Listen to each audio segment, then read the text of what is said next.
something different is unfolding in the United States at this moment. For the first time in many years, millions of workers are approaching the job market with caution rather than optimism. Headlines communicate one message, the data points toward another, and everyday experience tells an entirely separate story. The economy appears to be speaking in two voices simultaneously, and most people are hearing only the uneasy one. The most recent employment report attempts to present a familiar narrative. 119,000 new jobs added, with unemployment holding at 4.4%. Economists appearing on morning television describe this as a stable, resilient, even healthy labor market. On the surface, the country seems to be holding its footing. Beneath that composed exterior, however, the foundation is shifting. Layoffs have risen to their highest level since the pandemic period. White-collar workers who once felt secure and protected are now losing positions at a faster rate than at any point during the past 10 years. Hourly employees are encountering reduced shifts, tighter scheduling, and increased competition for roles that previously hired immediately. Industries that once formed the backbone of the middle class are now showing signs of stagnation. For many households, the process of finding work feels longer, slower, and far more uncertain than headlines suggest. This video does not focus on the narrative presented in official reports. It focuses on the story developing quietly in break rooms, email inboxes, and late-night job searches across the nation. A job market that appears steady on paper, yet feels unstable in reality. A market where opportunity remains present, but access to that opportunity continues to narrow. Today, this breakdown explains why that gap continues to widen, where numerical reports stop aligning with lived experience, and why the year 2025 may be remembered as the moment when the fault lines within the American labor market became fully visible. For anyone relying solely on headlines, the picture appears oddly reassuring. Government officials state that the labor market is cooling while remaining steady. Economists label the slowdown as healthy. Commentators argue that despite increasing layoffs, the broader employment landscape remains remarkably resilient. This language is designed to reassure an anxious public, stabilize technical expectations, and remain strangely detached from daily reality. The statistics highlighted rarely change. The unemployment rate remains at 4.4%, a level considered low by historical standards. The economy continues adding jobs, even if at a slower pace. Wage growth, according to official measures, continues to exceed inflation and job openings, while no longer at post-pandemic peaks, still number in the millions. When viewed at face value, the conclusion appears clear. The economy may be slowing, but it appears far from breaking. That narrative, however, carries a flaw. It depends almost entirely on preliminary data releases. Those early figures have proven unusually unreliable. Month after month, initial reports appear steady until later revisions tell a different story. Early job gains are frequently adjusted downward, sometimes by wide margins. The August report, initially celebrated for adding 22,000 jobs, was later revised into a net loss. July figures were reduced as well, and a 12-month revision earlier this year erased nearly 1 million previously reported jobs. Each revision quietly rewrites the past, leaving the public to discover later that the labor market was weaker than first presented. This divide between initial perception and eventual reality extends beyond statistical nuance. It influences how the nation understands its own economic condition. Once revisions surface, it often becomes evident that hiring momentum was softer, layoffs were more widespread, and growth was more fragile than the original narrative implied. This dynamic represents the core tension of 2025. From a distance, the labor market still appears stable. With closer examination, signs of stress become increasingly visible. The headline narrative suggests the system remains intact. Unrevised data supports that view. Beneath the surface, however, a markedly different picture is emerging. While official reports project calm and consistency, another set of indicators is moving in the opposite direction and at a much faster pace. Across corporate America, layoffs are increasing at a rate not witnessed in many years. Not abruptly and not dramatically, but steadily enough to establish a pattern that can no longer be ignored. During the first 10 months of 2025 alone, companies announced more than 1 million job cuts. That total exceeds every non-pandemic year since the Great Recession and tells a story that sharply contrasts with monthly payroll headlines. The pressure appears across sectors. Technology companies are reducing professional office roles. Retailers are shutting down underperforming locations. Logistics firms are cutting back shifts, and manufacturers are trimming payrolls after months of weak demand. Each industry faces its own pressures, but together they reveal a single unmistakable direction: a labor force experiencing gradual compression. What makes this trend difficult to grasp is how quietly it unfolds. Most job losses today do not arrive as headline-making mass terminations. Instead, they appear in steady waves: a few hundred positions here, a few thousand there. A regional unit closes, a product category disappears. A team undergoes restructuring. Viewed separately, each move appears manageable. Taken together, they create a year in which total job losses surpass the hiring gains that dominate media coverage. Adding to the uncertainty, the government shutdown earlier this year resulted in a full month of missing labor market data. The October employment report, one of the most critical monthly indicators of economic conditions, was never released. In its absence, the country has been navigating through uncertainty, relying on private sector measurements that consistently point to a more troubling reality: declining hiring intentions, increasing layoff announcements, and a growing preference among employers for temporary or contract labor instead of permanent staff. For workers, the impact is immediate and unmistakable. More resumes chasing fewer openings, extended waiting periods between interviews, and positions that are quietly paused or withdrawn without explanation. The labor market has not collapsed, but it has tightened in ways that headline statistics fail to capture. For millions of Americans, that tightening is being felt well before it appears in official records. Looking only at the headline figure of 119,000 new jobs added creates the impression of continued expansion. A closer examination of where those jobs originate tells a far more complex story. The growth exists, but it remains uneven, narrowly focused, and increasingly disconnected from the types of work most Americans depend on. Healthcare continues to support the labor market almost entirely on its own. Hospitals, clinics, and social service providers have added tens of thousands of roles month after month. These positions offer stability, but they carry significant barriers. Many require specialized credentials, licensing, or advanced education. As a result, they remain inaccessible to millions of workers leaving retail, warehousing, or administrative office roles. The fastest-growing sector remains the least reachable for many displaced workers. The second major contributor to job creation comes from food service and hospitality. Restaurants, bars, and entertainment venues continue hiring as tourism and local spending recover. These jobs, however, often come with low hourly wages, unpredictable schedules, and heavy reliance on tips, conditions that make them poor substitutes for the stable, full-time positions lost in logistics, manufacturing, or corporate offices. While this growth keeps headline employment numbers positive, it fails to restore the financial security many households previously relied on. At the same time, industries that historically formed the backbone of middle-class stability, transportation, retail, warehousing, construction, and manufacturing, remain flat or continue to contract. Some reduce staffing quietly. Others maintain payroll levels only by cutting hours or slowing hiring to a near standstill.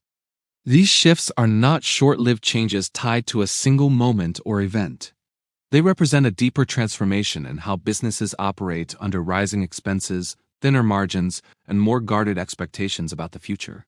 What takes shape is a labor market divided into two paths.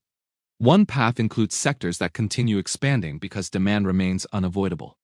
The other includes sectors shrinking because their costs have moved beyond what consumers are willing or able to absorb.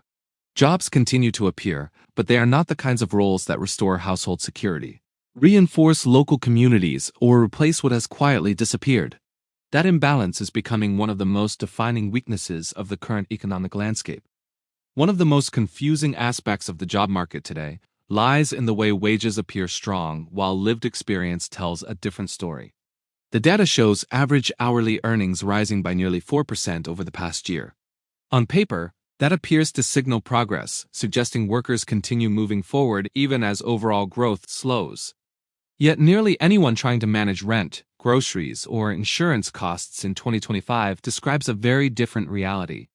The core issue rests in the fact that wage growth now exists in isolation. Paychecks are larger than 1 year ago, but the expenses surrounding those paychecks have climbed at an even faster pace. Housing costs remain historically high, with rents in many cities sitting near record levels. Auto insurance prices have surged nationwide, placing unexpected strain on monthly budgets. Grocery costs, despite recent moderation, remain far above pre-pandemic norms. For millions of Americans carrying credit card balances, elevated interest rates have turned everyday purchases into long-term financial obligations.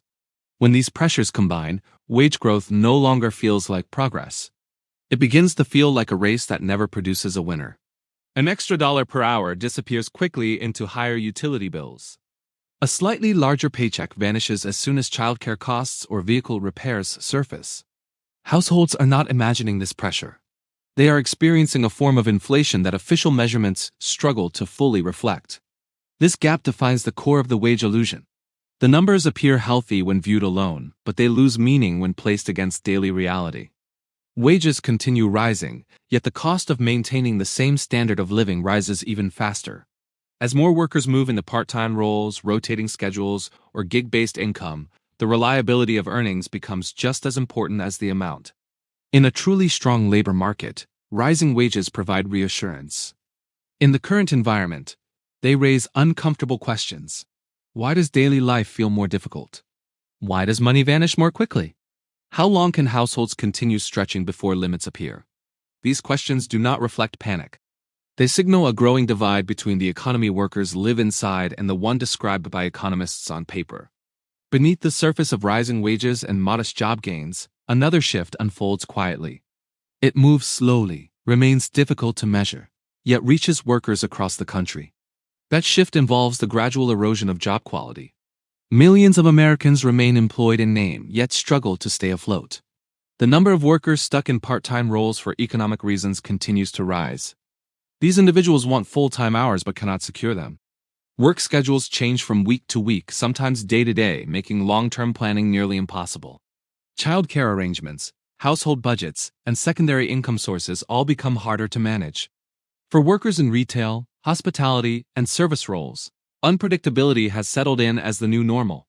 Alongside them stand long-term job seekers. People unemployed for months, sometimes longer than half a year, continue sending applications that disappear into automated systems. While they remain counted in official statistics, numbers alone fail to capture the emotional toll of extended searching and repeated rejection. Many once held stable positions in logistics, administrative support, or customer service.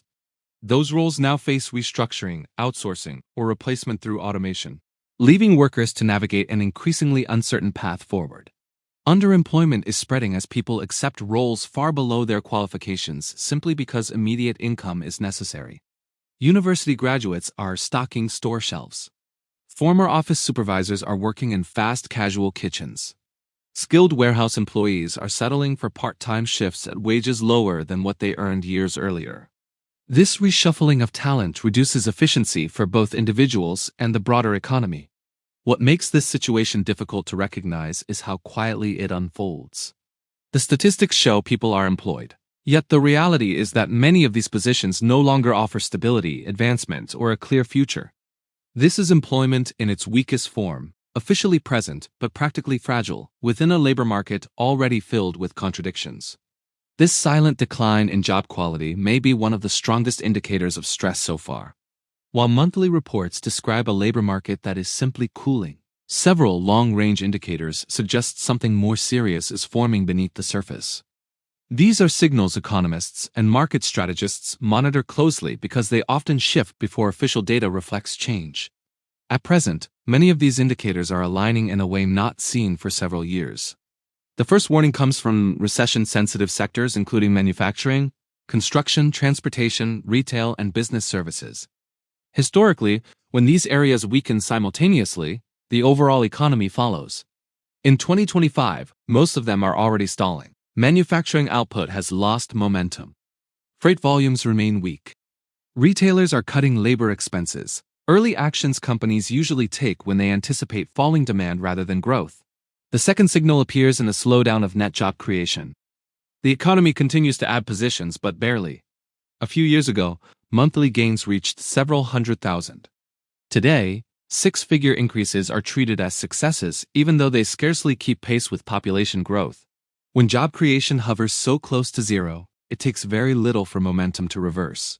One weak month, A downward revision or a seasonal shift can push the numbers into negative territory.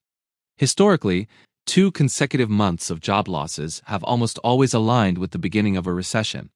A third warning lies in the makeup of job growth itself. Healthcare and social assistance account for nearly all expansion in the labor market. When hiring becomes concentrated in only a few essential sectors, it often signals deeper weakness elsewhere. This is strength driven by necessity rather than economic momentum. The fourth signal comes from technology and automation. Layoffs linked to artificial intelligence adoption and corporate restructuring are increasing, not through sudden waves, but through steady reductions that reshape offices and back-end operations. These losses are rarely temporary. In many cases, they reflect permanent changes in how businesses function. The fifth concern involves government employment, traditionally one of the most stable areas of the labor market. Federal payroll disruptions tied to shutdowns and cost reduction efforts have flowed down to state and local agencies already operating under strain. This is an unusual and unsettling development. Finally, unemployment claims provide another clue. Initial filings remain moderate, but the overall trend is slowly rising. Claims do not need to spike to signal danger. A gradual, consistent increase often marks the moment layoffs begin spreading beyond isolated industries into the wider economy. Taken together, these indicators point not to an immediate collapse, but to a turning point, one that rarely reverses quickly. The labor market may not be breaking, but it is bending, and the direction of that bend is becoming increasingly difficult to dismiss. All of this information, job gains, layoffs, revisions, and sector shifts, paints a broad economic picture. For most people, however, the impact feels far more personal. It appears not in charts or reports, but in the subtle resistance of everyday life. Applications go unanswered for weeks instead of days. Positions that once filled quickly now require multiple interview rounds for roles that pay less than they did 3 years ago. Full-time schedules are replaced with part-time hours without warning. Families who once felt secure begin making compromises they never expected. This is the side of the labor market official statistics struggle to capture. The tightening people feel long before it becomes visible in the data. Opportunity still exists, but access has become narrower, slower, and more competitive. For many workers, it feels as though the rules have changed. Employers are more cautious. Hiring managers hesitate longer. Companies focus on efficiency rather than expansion. Even when jobs are added, they often fail to match the skills, wages, or stability households depend on. None of this suggests the labor market has collapsed. It does indicate that finding work, keeping work, and advancing within work has become more difficult than headlines imply. If the job market feels different where you live, it is because it truly is. Recognizing that reality is the first step toward understanding what comes next. When everything is viewed together, slowing job creation, rising layoffs, uneven industry performance, the wage illusion, and the quiet spread of underemployment, a clearer picture takes shape. The labor market is not crashing, but it is entering a new phase where stability is harder to secure and progress requires more effort than before. This does not mean opportunity has disappeared. Economic transitions often create new paths, new skills to develop, and new industries that grow faster than expected. However, it does mean long-held assumptions about rapid job recovery, predictable hiring cycles, and the purchasing power of a paycheck no longer hold as they once did. The smartest response for workers now is to remain alert, adaptable, and informed. Observe how your industry is shifting. Pay attention to early signals before they become headlines. Understand that the labor market of 2025 is defined not by collapse, but by recalibration. If this breakdown helped you look beyond the headlines, consider subscribing so you do not miss the next shift shaping America's economy and the decisions facing every worker within it.